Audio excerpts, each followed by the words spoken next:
حدیث نبوی حضرت ابو ہریرہ رضی اللہ تعالی عنہ سے روایت ہے کہ رسول اللہ صلی اللہ علیہ وآلہ وسلم نے ارشاد فرمایا کہ کون ہے جو مجھ سے احکام کو لے اور ان پر عمل کرے یا اس شخص کو سکھائے جو اس پر عمل کرے۔ میں نے عرض کیا کہ میں ہوں یا رسول اللہ صلی اللہ علیہ وآلہ وسلم۔ آپ نے میرا ہاتھ پکڑا اور اس طرح 5 باتیں تعلیم فرمائی۔ فرماتے ہیں حضرت ابو ہریرہ رضی اللہ تعالیٰ عنہ کے سرکار دو عالم صلی اللہ علیہ وآلہ وسلم نے پہلی بات جو تعلیم فرمائی وہ یہ کہ ان چیزوں سے اپنے آپ کو بچاؤ جس کو خدا نے حرام قرار دیا ہے۔ اگر تم ان سے بچ گئے تو تمہارا شمار بہترین عبادت گزار میں ہو جائے گا۔ اس کے بعد فرمایا کہ دوسری نصیحت آپ نے جو فرمائی وہ یہ کہ جو چیز خدا نے تمہاری قسمت میں لکھ دی ہے اس پر راضی اور شاکر رہو۔ اگر تم ایسا کر لو گے تو دنیا کے غنی ترین لوگوں میں تمہارا شمار ہو جائے گا۔ پھر فرمایا کہ اپنے ہمسائے یعنی پڑوسی کے ساتھ اچھا سلوک کرو، اگر ایسا کرو گے تو کامل مومن بن جاؤ گے۔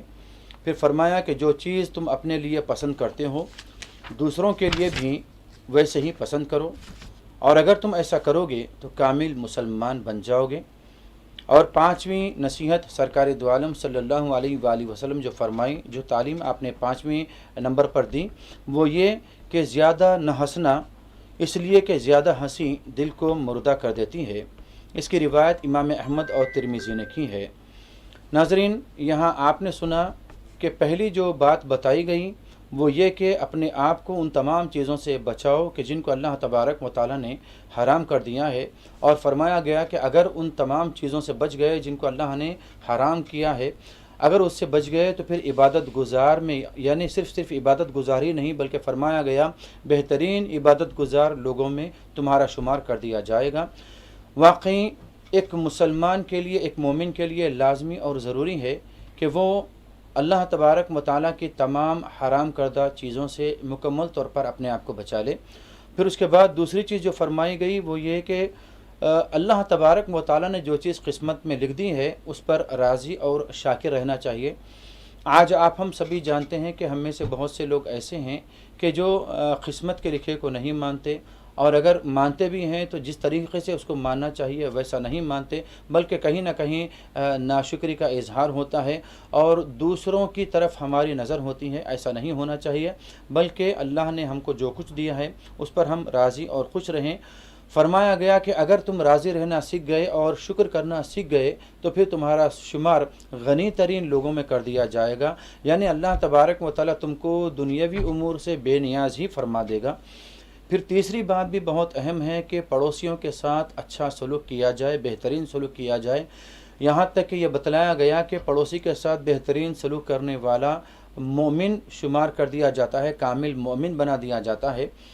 آس پاس کا ماحول کا اگر جائزہ لیا جائے تو کئی مقامات پر ایسے نظر آتا ہے کہ پڑوسیوں کے ساتھ حسن سلوک کی جو کیفیت ہے وہ صحیح طور پر نظر نہیں آتی۔ میں یہ نہیں کہتا کہ ہر طرف ایسا معاملہ ہو رہا ہے، لیکن کئی مقامات پر نظر آتا ہے کہ پڑوسیوں کے ساتھ صحیح طور پر یعنی کہ اچھا سلوک نہیں کیا جاتا، اس طرف متوجہ ہونے کی ضرورت ہے۔ پھر اس کے بعد چوتھی چیز جو بتائی گئی وہ یہ کہ اپنے لیے جو چیز پسند کرتے ہوں دوسروں کے لیے بھی ویسے ہی پسند کرو۔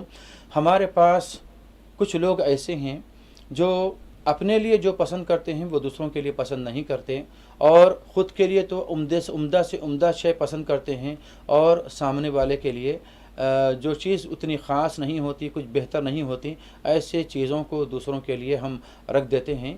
تو یہ ایک مسلمان کی پہچان نہیں۔ ایک مسلمان وہی ہوتا ہے جو اپنے لیے جس طرح پسند کر رہا ہے دوسروں کے لیے بھی ویسے ہی پسند کرے۔